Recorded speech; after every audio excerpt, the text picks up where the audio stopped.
Regresamos con la información del submarino perdido, este buque llamado Titán, que desapareció el domingo y aún continúa su búsqueda, una búsqueda contrarreloj, ya que hoy en la noche podrían quedarse los tripulantes de este sumergible sin oxígeno. Una grave situación que se está viviendo donde la Guardia Costera estadounidense ha sumado esfuerzos para el rescate de este sumergible y de los tripulantes con vida. Estamos en contacto con Fernando Morales, perito naval, para que nos explique la situación acerca de este sumergible desaparecido. Muy buenos días, Fernando, ¿cómo estás? Muchas gracias por estar con nosotros. Queremos saber Un gusto. cuáles son las características de esta gran búsqueda, que también es a contrarreloj. Bueno, sí, en primer lugar, yo creo que ya por estas horas queda claro para todo el mundo que estamos hablando de un artefacto naval, así técnicamente se llama esto, que no está homologado por ninguna autoridad marítima nacional o internacional. Es decir, esto es un engendro, la palabra engendro aplica técnicamente, es correcto, no es despectiva. Es un engendro tecnológico que ha sido creado por esta empresa, pero como opera en mar libre, no está sujeto a ninguna de las normalmente inspecciones y certificaciones que tiene cualquier buque, que es, en el caso de Estados Unidos, tenés a una autoridad marítima como el Coast Guard, y si no, una sociedad de clasificación, que hay de todo, de muchos países, que hacen el seguimiento de cómo se construyen estas cosas. Así las cosas, y tratándose de un prototipo, realmente es muy complicado sacar conjeturas o hacer ensayos en superficie, como se hace, por ejemplo, cuando alguna vez habrás visto algún problema en una cápsula espacial que desde la base van viendo los parámetros. Decimos que tiene 96 horas de oxígeno o que tenía una reserva en su momento. Eso es muy ambiguo porque también depende del estado de nervios de los tripulantes, si es que están vivos. O sea, ¿por qué te digo esto? Si es que están vivos. Pues si en en el caso que esté en el fondo del mar y que tengan oxígeno, hay algo que nadie lo está diciendo muy abiertamente, que es el tema de las bajas temperaturas. Si se quedaron sin energía realmente como se supone y no tienen para activar su sistema de calefacción interna, que lo deben tener, están estáticos a 4.000 metros de profundidad con temperaturas de muchos grados bajo cero. Es decir, esa es una ley. La hipotermia es otro elemento a tener en cuenta. Lamentablemente, las hipótesis que barajamos desde todos los sectores que más o menos se relacionan con el mundo marítimo o naval, es que lo que aquí pasó es muy probable que haya sido un colapso de la estructura, del casco, que, como te vuelvo a decir, al no ser esto un modelo ensayado, como cuando se hace un buque, que primero se hace un modelo a escala y se prueban determinados parámetros de resistencia y demás, nadie puede decirte con certeza cuántas inmersiones y emersiones es capaz de resistir ese casco sin llegar a la fatiga del material. Porque no te olvides que a 4.000 metros tenés una presión de 400 veces la presión atmosférica. Entonces vos lo sumergís, lo sacás, lo sumergís, lo volvés a sacar, el material trabaja, Sí. se comprime y se expande, se comprime y se expande.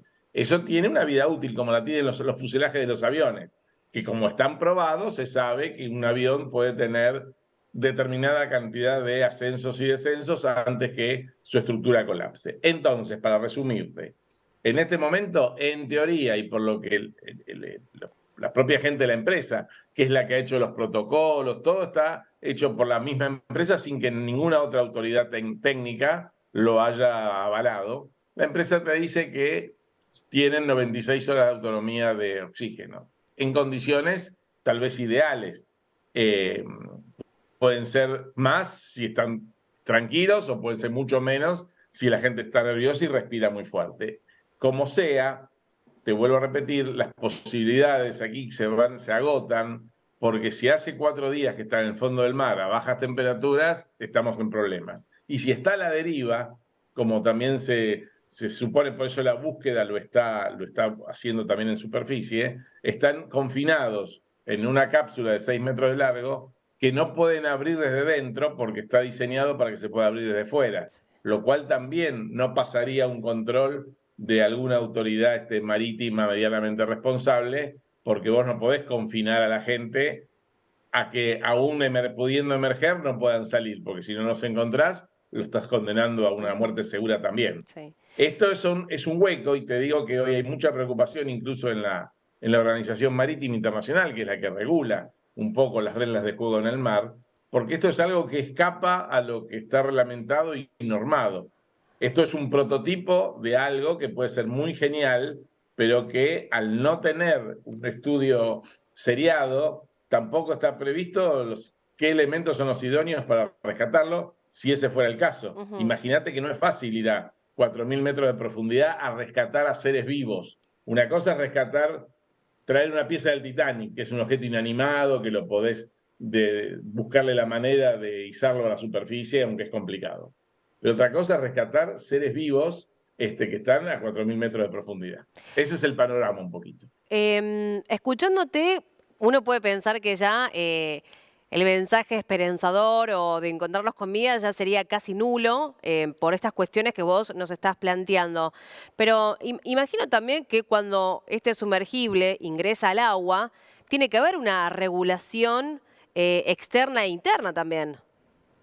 Bueno, si este sumergible zarpara de un puerto, vamos a suponer que el buque nodriza salió del puerto de Saint John, en Canadá. Vamos a suponer que en vez de salir el buque nodriza sale el sumergible. Es muy probable que no pudiera zarpar si no tuviera una serie de certificaciones, como yo te estoy diciendo. Pero como esto sale arriba de otro barco y mientras no está en el agua es un objeto inanimado, exento de cualquier regulación, porque es como si llevaras un tanque de oxígeno, por así decirlo, de alguna manera. Y sus operaciones son en el mar libre. Hay un hueco jurídico, que es que el mar libre no está sujeto a ninguna jurisdicción nacional. Seguramente, vos fíjate la paradoja, el Titanic cuando se hunde no tenía botes para todos los tripulantes y pasajeros, pero no era obligatorio que los tuviera por la reglamentación de aquella época, que se basaba más en la seguridad que ofrecía la nave que en la necesidad de un salvamento. Después que ocurre lo del Titanic y muere muchísima gente por no tener botes salvavidas, a partir de ese momento fue obligatorio que en cada banda del buque, o sea, tanto a babor como a estribor, haya los suficientes elementos de salvamento para la totalidad de los tripulantes. Es decir, que si tiene un accidente en una banda y no se puede acceder porque se prendió fuego, por ejemplo, de la otra banda tenés que tener medios para salvar a toda la gente. El Titanic marcó un hito en la seguridad marítima. Esto seguramente va a ameritar ahora una serie de regulaciones, además de todas las consecuencias que seguramente van a caer sobre los responsables de la empresa. Pero, ¿por qué es muy importante que los estados intervengan en estas cuestiones? El salvamento de vida humana en el mar, el SAR, como se conoce, no puede generar a un Estado o a los particulares ninguna recompensa ni resarcimiento de daños. Todos los millones de dólares que se está gastando en este momento en buscar a estas 5 pobres personas, los tienen que asumir tanto las autoridades estatales como los particulares. Es una obligación de todo marino, todo capitán de todo buque, que si es convocado para una búsqueda y rescate lo tienen que hacer sin percibir salario, ni indemnización, ni nada por el estilo. Es decir, son muchos millones de dólares que se gastan en tratar de rescatar a 5 personas que iniciaron una aventura marítima, así se llama también en la jerga, todo emprendimiento en el mar se llama aventura marítima, sin tener los resguardos necesarios y que tienen toda la libertad del mundo de hacerlo, pero que tampoco es justo que se tengan que empeñar un montón de medios y personas para buscar algo que en el fondo te das cuenta que no estaba regulado por ninguna legislación nacional o internacional. Es un tema que seguramente va a crear un antes y un después, al margen de que estoy seguro que en los próximos días se van a paralizar todo este tipo de emprendimientos turísticos que no están del todo regulados. ¿Y cuáles son las medidas entonces y la tecnología que habría que poner en funcionamiento de esta búsqueda? Mira, una cosa es buscar, que seguramente lo van a terminar encontrando, porque van a mandar tantos sumergibles no tripulados, los famosos ROV, como sean necesarios para saber qué pasó con este mini submarino y con sus tripulantes. Si está en el fondo del mar, antes o después, con 1, con 2 o con 10 ROVs, los van a encontrar. Si está a la deriva, y tal vez en algún momento también aparezca. Pero cuando vos haces una expedición de este tipo, no es solo decir, tengo el submarino, el mini submarino, que más profundo llega Ujú. en todo el mundo, como venden o vendían a este submarino. Sí, Si vos tenés algo que llega a 3.800 metros de profundidad, se supone que tenés que tener todos los medios necesarios para eventualmente rescatarlo. No es solamente hacer la expedición turística o científica, porque también las hacen científicas, y nada más. ujú, Vos tenés que garantizar los medios. Bueno, no está el desarrollo todavía para todo eso. Es decir, hoy es muy difícil, fíjate que nadie de los que está buscando te da una respuesta concreta de, bueno, los encontramos, ¿cómo los traemos a la superficie? claro. No está, vos no lo ves, ni en las autoridades del Coast Guard, ni en ninguna de las otras que están interviniendo. Estamos haciendo todo lo posible por encontrarlos. Está bien, los encontramos. ¿Y cómo los traemos? ¿Cuál Ujú. es el elemento de rescate? De una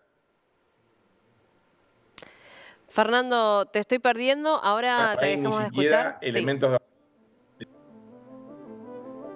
ahí te Sí, escucho. ¿me escuchás? Sí, sí, sí, sí. Ah, bueno, te decía que no hay, al estar hablando de un prototipo, no hay una estructura soporte para un caso de emergencia. Ujú. Lamentablemente no la hay y no vas a encontrar a nadie que te diga, bueno, y ahora lo encontramos y vamos a ir con tal embarcación o con tal nave o con tal submarino, los vamos a izar de tal o cual manera, porque no está, no hay un plan de contingencias para eso, aunque parezca increíble.